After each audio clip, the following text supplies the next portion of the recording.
ठीक है ना।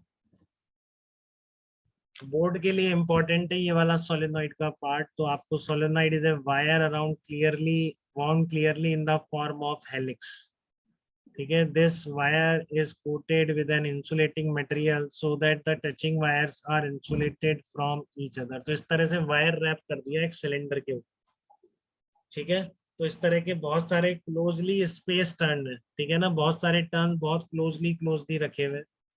ठीक है, तो आप एक चीज देखो, आप ये दो लूप रखे हुए मैंने जिसमें बहुत सारे लूप्स हैं। तो लूप के कारण फील्ड लाइंस मैंने बताई थी कि आपको एक सिंगल करंट कैरिंग लूप के कारण, तो ऐसी बनाई थी फील्ड लाइंस, बताइए। Yes sir. अब आप इसको more and more tightly bound करेंगे तो ये बिल्कुल पास आते जाएंगे। तो देखो जब ये पास आएंगे बेटा तो इनके आप समझ रहे हैं यहाँ पर ये कैंसिल आउट होना शुरू हो जाएंगे इनके कारण। ठीक है ना, इस बाहर की साइड दोनों के कारण फील्ड इंटेंसिटी कैंसिल आउट होना शुरू हो जाएगी। ये बात क्लियर हो रही है कि आपको। व्हेन सोलेनॉइड इज मूव, ये तो दूर रखे हुए आप इनको पास ले जाओ दोनों लूप्स को, तो बाहर इनके बीच में ही फील्ड आ जाएगा। ठीक है, और बाहर वाला फील्ड क्या होगा, जीरो हो जाएगा। तो अगर ये बहुत टाइटली रैप्ड है, आइडियल सोलेनॉइड जिसको बोलते हैं, ठीक है, और बहुत क्लोजली स्पेस टर्न्स है, तो इस सोलेनॉइड के बाहर फील्ड इंटेंसिटी क्या आएगी, जीरो निकल के आएगी। ठीक है, तो सोलेनॉइड के बाहर फील्ड इंटेंसिटी क्या निकल के आएगी, जीरो निकल के आएगी। ठीक है, तो in solenoid field outside is negligible and field inside becomes everywhere parallel to the axis. तो फिर ये मान लेते हैं कि जब ये बहुत पास आ गए तो ये फिर ऑलमोस्ट पैरेलल हो जाते हैं सब जगह। ठीक है, तो आइडियल सोलेनॉइड यही है कि पूरे में अंदर किसी भी पॉइंट पर फील्ड एक्सिस के पैरेलल है और वो सेम रहेगा किसी भी पॉइंट, क्योंकि इसकी लेंथ बहुत ज्यादा, रेडियस बहुत कम है आइडियल सोलेनॉइड। और सोलेनॉइड के बाहर फील्ड क्या रहेगा, जीरो रहेगा। ठीक है, just in the case of ideal solenoid, इसके क्लोजली स्पेस टर्न है बहुत ज्यादा और बिल्कुल सर्कुलर मान रहे हैं। ठीक है, तो आप कैसे निकालेंगे बोर्ड में सोलेनॉइड की फील्ड इंटेंसिटी, तो आपको यही लिखना है। आप चाहो तो ये बता सकते हो। ठीक है, ये तो डेफिनेशन हो गई, solenoid is a wire wound closely in the form of helix. ठीक है, ये मत बताना, चलो छोड़ो, क्यों कंफ्यूज करें। ठीक है ना, आप तो डायरेक्टली लिख दो, field in a ideal solenoid inside field will be along the axis and outside field intensity will be zero. बस यहाँ से शुरू करना है आपको बोर्ड का definition. In solenoid, field outside is negligible and field inside becomes everywhere parallel to the axis. So this is the starting point for derivation of field intensity of ideal solenoid in case of board exam. ठीक है, तो आप ये जो आप लिखेंगे इसमें, तो यहाँ पर देखो मैं कैसे देख रहा हूँ, दो डायग्राम मैंडेटरी है बेटा।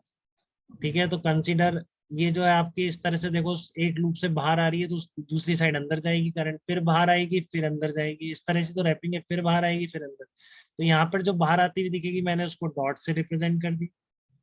ठीक है ना, और जो अंदर जाती हुई दिखेगी उसको मैंने क्रॉस से रिप्लेस कर दिया। तो एक तरह से ये इनफाइनाइट शीट वाला केस हो गया जैसा आपने किया है, यहाँ भी शीट है यहाँ भी शीट। ठीक है, तो आपको पता ही है, लेकिन कैसे लिखेंगे देखो, कंसीडर रेक्टेंगुलर एम्पीरियल लूप, तो इसमें भी वैसा ही एम्पीरियल लूप बनेगा आपका जैसा भी आपने बनाया था। ठीक है, दोनों डायग्राम जरूर दिखाएं बेटा बोर्ड में, तभी नंबर है। रेक्टेंगुलर एम्पीरियल लूप लेंगे ABCD, now applying Ampere's law. तो आप एबीसीडी लूप पर एम्पियर्स लॉ अप्लाई कर दिया, तो integration p dot d l along ABCD will be equal to mu naught into current enclose. तो करंट एनक्लोज तो यहाँ पर आ रही है बेटा, ठीक है ना, करंट एनक्लोज तो यहाँ पर आ रही है। तो कितनी करंट एनक्लोज होगी, इसका एक स्टैंडर्ड पैरामीटर है, आई एनक्लोज देख लो पहले इस रेक्टेंगुलर लूप। सोलेनॉइड का स्टैंडर्ड पैरामीटर है number of turns per unit length, है कि नहीं, जिसको हमने किससे डिनोट किया था, स्मॉल एन से। तो ये एल लेंथ है, तो नंबर ऑफ टर्न्स कितने हो गए, एन इंटू एन। तो ये जो क्रॉस कर रही है इस लूप को, ये जो करंट, ठीक है ना, अब ये जो आपका लूप है एकदम आपके वो स्क्रीन के बाहर और स्क्रीन के अंदर की तरफ है। ठीक है ना, ये आपका जो सोलेनॉइड है, तो ये करंट यहाँ से डॉट आ रही है, फिर यहाँ से एक रैप आता है, फिर इधर से कंप्लीट होता है तो यहाँ अंदर चली जाती है, फिर वहां से बाहर आती है, फिर इस तरह। तो सब जगह डॉट आ रही है इसमें, इस रेक्टेंगुलर लूप को क्रॉस करने वाली करंट ये सारी है। तो नंबर ऑफ टर्न्स मान लो कितने आएंगे, एल लेंथ में एन इंटू एल है, एक में करंट आई है तो सारे लूप में मिलकर करंट कितनी हो जाएगी, n into l into l. ठीक है, तो ये करंट एनक्लोज हो गई इस एम्पीरियल लूप की। बाकी सब वैसे ही करना है आपको, चार टुकड़ों में इंटीग्रेट करना है इसको, ए से बी, बी से सी से डी और डी से। तो आप देखो बी से सी से डी और डी से, ये सब जीरो हो जाए।